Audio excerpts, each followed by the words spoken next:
صار بدها مطبخ عربي، خلونا نجرب اكل اخواننا بالعراق، طبعا تحيه لهم. لازم نبلش بشوربه العدس. نقول بسم الله. طالما نحن بمطعم عربي لازم نغمس. نكهة خبزة تنور اللي بترجعك على طريق السفر بسوريا، طيبة طيبة طيبة كثير. وطالما في خبز تنور وحمص ومتبل، نقطة ضعفي والله. ووحدة متبل مشان ما يزعل. مشان الدايت ما ننسى لازم ناكل معلقتين سلطة قبل الاكل. رقمي ثاني لانها لا تقاوم. وهي السلطة انا كثير متحمس اجربها لانه فيها باذنجان، موضوع غريب، خلونا نجرب. يعني هي لذيذة بس يعني الناس اذواق. انا كثير عبالي اجرب الدولمة، بس بما انه كثير سخنة لسه خلونا نبلش بالقوزة.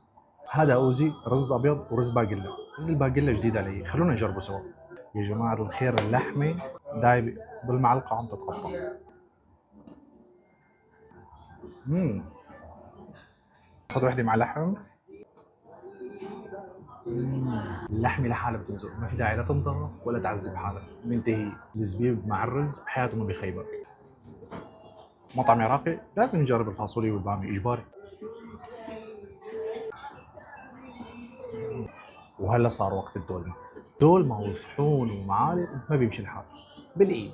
انا متحمس كثير اجرب بصل محشي.